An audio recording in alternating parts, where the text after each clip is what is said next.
So they don't have to do any of that other work. All they have to worry about is showing up to the sales appointment and hopefully, doing a good job of selling their product or service. Yeah, it sounds like you're solving a really big problem for so many businesses. Is it mainly for smaller or medium businesses or not? At first, it was just for startups. But now, as we started to talk to more of these larger enterprises, now we're starting to land some of these larger enterprises, and we have some very big companies that are interested now in working with us too. So at first, it was all for startups. Our smallest startup has literally just the co-founder. That's it, and she's been doing a great job. She's closed 15 deals over the past 4 to 5 months. So we started with small companies like that to 10, 15 person startups, but now we're starting to work with larger companies because, to your point, the need is really across the board. Everyone needs more sales at bats, especially as times, with the economy, at least in the US, that are struggling. It's more important than ever right now to get those sales at bats. Yeah, we're talking about sales, but actually it's part of marketing, and the boundaries between sales and marketing is changing. How do you see that thing? Like, would you say it's a marketing, it's a sales thing? What would you say? Yeah, it's really more demand generation. So you could call it more on the marketing side of the house. It's creating demand. So getting potential buyers to a phone call with you. It's less sales until we get more into the sales consulting, where we'll work with some clients that we coach on how to close those opportunities they're getting. But yeah, it's primarily on the marketing side to just get you those at bats. Yeah. And do you think that some of these like emails work differently in different domains or different clients or different people that you send it to? What do you think is best working for you? Yeah, it's interesting. Some people will say, well, I don't have a great, no one knows my brand. I don't have a well-known brand. So why would anybody respond to my email? And that's when I point to that one person startup. Nobody knows her brand, or really very few people know her brand. Now it's starting to get out there a little bit, but she's a baby startup with just herself. And we landed 34 sales appointments for her last month alone. And nobody knows her brand. My tech startup that we had, we weren't the most well-known company, especially at first. So yes, of course, if you have a big, sexy, glamorous brand, that will help. But no, as long as you know how to email, it can work for any domain, any brand. It's just about doing the basics and doing them really well. Yeah.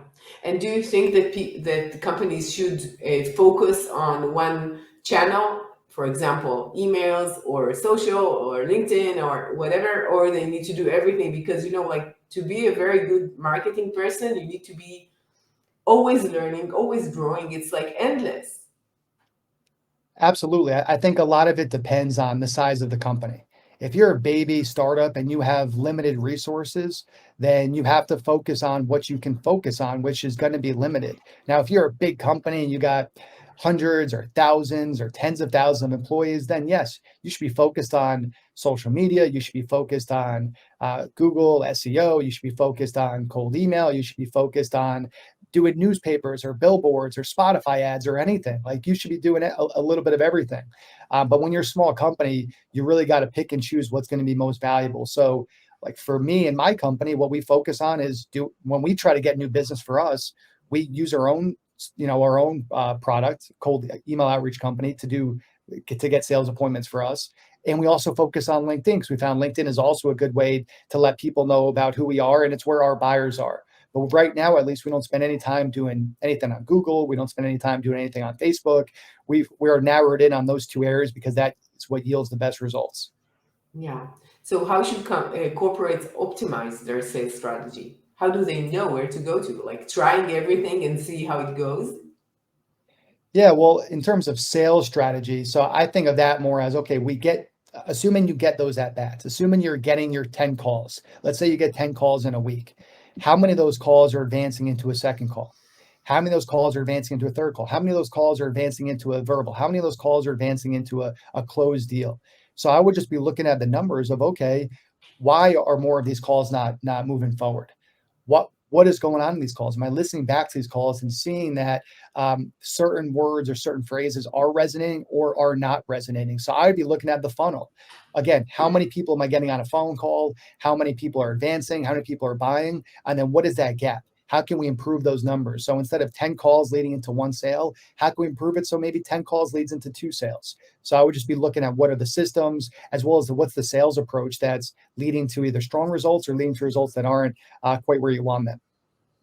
So what you're saying is maybe monitoring and keeping up the numbers all the time, just knowing all the time where you are.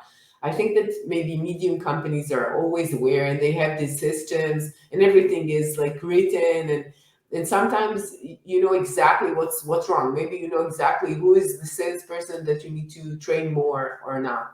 Sometimes you don't know that, right? You need to have all the system that you assign someone to it and then he tells you if it worked or not, or like what would you do if you don't have all these like Salesforce stuff?